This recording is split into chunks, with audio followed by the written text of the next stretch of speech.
വളരെ കാലമായി ഇളകിക്കിടന്ന മണ്ണ് ഒരു പെരുമഴയത്ത് ഒലിച്ചുപോയി. അതായിരുന്നു ഈ ലോക്സഭാ തെരഞ്ഞെടുപ്പിൽ നാം കണ്ടത്. ഒരിക്കലും ഒലിച്ചു പോകില്ല എന്ന് കരുതിയ മണ്ണാണ് ഒലിച്ചുപോയത്. ഇത് രാഷ്ട്രീയ പാർട്ടി നേതാക്കളെ മാത്രമല്ല, സമുദായ നേതാക്കളെയും വട്ടം ചുറ്റിച്ചിരിക്കുകയാണ്. കഴിഞ്ഞ ദിവസം ശ്രീ വെള്ളാപ്പള്ളി നടേശൻ്റെതായി വന്നൊരു പ്രസ്താവന, ആ പ്രസ്താവനയ്ക്ക് എന്തെങ്കിലും പുതുമയുണ്ടോ എന്ന് ചോദിച്ചാൽ യാതൊരു പുതുമയില്ല. അദ്ദേഹം അത് കാലാകാലങ്ങളിൽ പറയുന്ന ഒരു കാര്യം തന്നെയാണ്, മുസ്ലിം പ്രീണനത്തിൻ്റെ പിന്നാലെ പോകുന്നത് വലിയ ബുദ്ധിമുട്ടുണ്ടാക്കുമെന്ന്. പക്ഷെ പിന്നീട് നാം കാണുന്നത് ആരാണോ ആ ബുദ്ധിമുട്ടുണ്ടാക്കിക്കുന്നത് അവരോടൊപ്പം നിൽക്കുന്ന കാഴ്ചയാണ് കാണുന്നത്. അതുകൊണ്ട് തന്നെയാണ് വെള്ളാപ്പള്ളി നടേശൻ്റെ പ്രസ്താവനയ്ക്ക് വലിയ സ്വീകാര്യതയൊന്നും ഈ കേരള സമൂഹത്തിൽ കിട്ടാതെ പോകുന്നതും. പക്ഷേ കഴിഞ്ഞ ദിവസം അദ്ദേഹം നടത്തിയ പ്രസ്താവനയെ പിന്തുണയ്ക്കാൻ ചില BJP-യുടെ നേതാക്കന്മാരും സംഘപരിവാർ നേതാക്കന്മാരും ഒക്കെ രംഗത്ത് വരുന്ന കാഴ്ചയും കണ്ടു. എന്തുകൊണ്ട് കേരളത്തിലെ ഈ മണ്ണ് ഇല്ലെങ്കിൽ സാമുദായിക ധ്രുവീകരണം വളരെ പെട്ടെന്ന് നടന്നു എന്ന് ചോദിച്ചാൽ, ഇത് വളരെ പെട്ടെന്ന് നടന്ന ഒന്നല്ല. കാലങ്ങളായി തന്നെ ഈ മണ്ണ് ഇളകി കിടക്കുകയായിരുന്നു. അത് തിരിച്ചറിയാൻ ഇവിടുത്തെ സമുദായ നേതാക്കൾക്കും കഴിഞ്ഞില്ല, രാഷ്ട്രീയ പാർട്ടികൾക്കും കഴിഞ്ഞില്ല. സമുദായ നേതാക്കളുടെ കയ്യിൽ നിന്നും സമുദായം പിടിവിട്ട് പോയിട്ട് കാലമേറെയായി. ഇപ്പോൾ സമുദായത്തിൻ്റെ പിന്നിലാണ് സമുദായ നേതാക്കളെന്ന് പറയേണ്ടി വരും. കാരണം സമുദായം തീരുമാനിക്കും, നേതാക്കൾ അനുസരിക്കും. ഇതാണ് കേരളത്തിൻ്റെ പുതിയ ട്രെൻഡ്. പാർട്ടികൾക്കും അതാണ് സംഭവിച്ചത്. കാരണം കാലാകാലങ്ങളിലായി തങ്ങൾ വരയ്ക്കപ്പുറം പോകില്ല എന്ന് കരുതിയവരെല്ലാം വരയും കടന്ന് ഒരുപാട് ദൂരം പോയി. ഇവിടെ ഏതെങ്കിലും ഒരു പാർട്ടിയുടെ നേട്ടമെന്ന് പറയാൻ കഴിയില്ല. BJP-ക്കാരുടെ നേട്ടമാണോ ഇതെന്ന് ചോദിച്ചാൽ അല്ല എന്ന് തന്നെ നമുക്ക് പറയേണ്ടി വരും. കാരണം BJP അവർക്ക് വോട്ട് വർദ്ധിപ്പിക്കാനായി പ്രത്യേകിച്ചൊന്നും ചെയ്തിട്ടില്ല. ത്രിപുരയിലും ബംഗാളിലും സംഭവിച്ചതുപോലെ തന്നെയാണ് കേരളത്തിലും കാര്യങ്ങളുടെ പോക്ക്.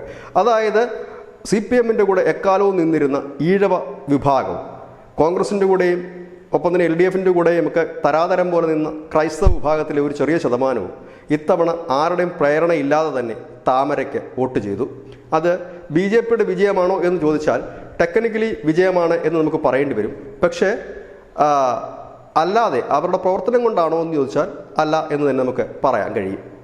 എന്തുകൊണ്ട് ഇവർ മാറി എന്ന് ചോദിച്ചാൽ, കാലങ്ങളായി CPM-ന് വേണ്ടി വിറക് വെട്ടുകയും വെള്ളം കോരുകയും ചെയ്ത ഈഴവ പിന്നോക്ക വിഭാഗം, അതിൽ പ്രധാനപ്പെട്ട ഈഴവ വിഭാഗമെന്ന് തന്നെ നമുക്ക് പറയേണ്ടി വരും. കാരണം ഇപ്പോൾ നമ്മുടെ കേരളത്തിലെ BJP-ക്ക് വോട്ട് കൂടിയ നിയമസഭാ മണ്ഡലങ്ങളും ബൂത്തുകളും മറ്റും എടുത്തു കഴിഞ്ഞാൽ ആ ഈഴവ മെജോറിറ്റിയുള്ള മണ്ഡലങ്ങളും ബൂത്തുകളും തന്നെയാണ് വലിയ രീതിയിൽ BJP-യിലേക്ക് വോട്ടൊഴുകിയത്.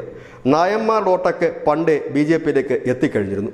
BJP എന്ന പാർട്ടി രൂപീകൃതമായ കാലം തൊട്ട് തന്നെ നായർ വിഭാഗത്തിൽ നിന്ന് വലിയ രീതിയിൽ BJP-യിലേക്ക് വോട്ടൊഴുകി തുടങ്ങി. അങ്ങനെയാണ് കേരളത്തിൽ BJP-യെ സവർണ്ണ പാർട്ടി എന്ന് വിളിക്കാൻ തുടങ്ങിയത്. ഇന്നിപ്പോൾ BJP സവർണ്ണ പാർട്ടിയല്ല. കാരണം അതിലേക്ക് മറ്റ് വിഭാഗങ്ങളും പതുക്കെ എത്തിത്തുടങ്ങിയിരിക്കുന്നു. ഇപ്പോഴുള്ള പുതിയൊരു ഫോർമുല കേരളത്തിലെ നായർ, ഈഴവ, ക്രിസ്ത്യൻ എന്ന് പറയുന്ന ഒരു ഫോർമുലയ്ക്ക് തുടക്കം കുറിച്ചിരിക്കുന്നു.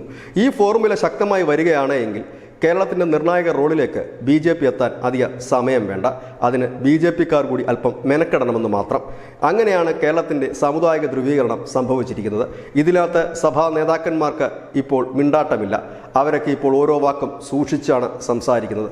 കഴിഞ്ഞ ദിവസം പ്രധാനമന്ത്രി നരേന്ദ്രമോദിയും മാർപ്പാപ്പയും തമ്മിലുള്ള ആലിംഗനം ചെയ്യുന്ന ചിത്രം ഉപയോഗിച്ചുകൊണ്ട് കോൺഗ്രസ് നടത്തിയ പരിഹാസകരമായൊരു ട്രോൾ, ആ ട്രോൾ അവർക്ക് പിൻവലിക്കേണ്ടി വന്നതും ഇവിടുത്തെ സംഘടിത ശക്തിയിൽ ഭയന്നാണ്. ക്രിസ്ത്യാനികളുടെ മാത്രമല്ല, അവർക്കൊപ്പം കട്ടയ്ക്ക് നിൽക്കുന്ന BJP-ക്കാരെ കൂടെ ഭയന്നിട്ടാണ് ആ പോസ്റ്റ് പിൻവലിച്ച് ഓടേണ്ടി വന്നത്. സുരേഷ് ഗോപിയെ ജീസസായി ചിത്രീകരിച്ചവനും കണ്ടം വഴി ഓടേണ്ടി വന്നു.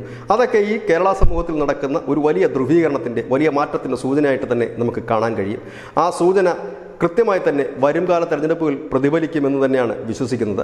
അതായത് ഏതാണ്ട് ക്രിസ്ത്യാനിക്ക് BJP-യോടുള്ള ഐക്യം മാറി വരുന്നു.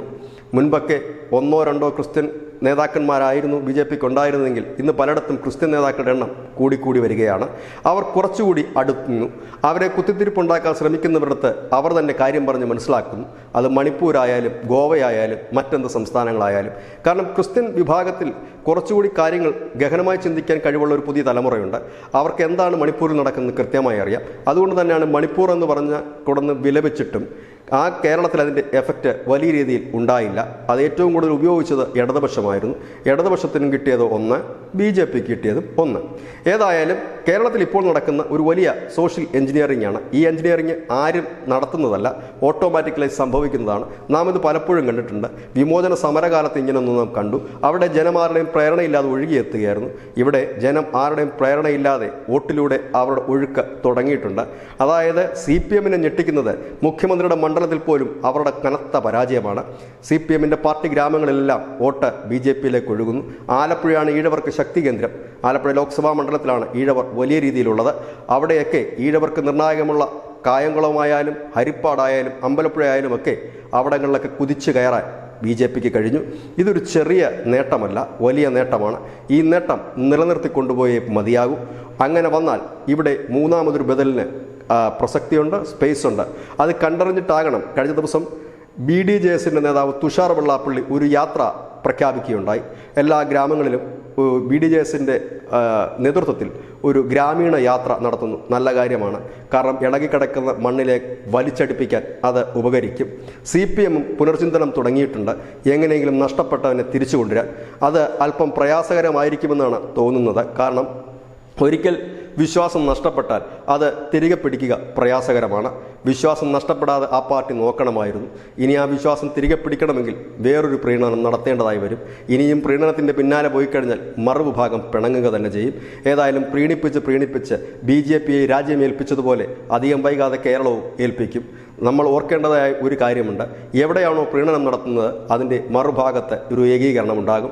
കേരളം കുറച്ചൊക്കെ പ്രബുദ്ധരായതുകൊണ്ടും നാം ഇടയ്ക്കിടയ്ക്ക് നിങ്ങൾ പ്രബുദ്ധരാണ് എന്ന് ഓർമ്മിപ്പിക്കുന്നത് കൊണ്ടുമൊക്കെയാണ് കുറച്ചൊക്കെ മാറി നിന്നത്.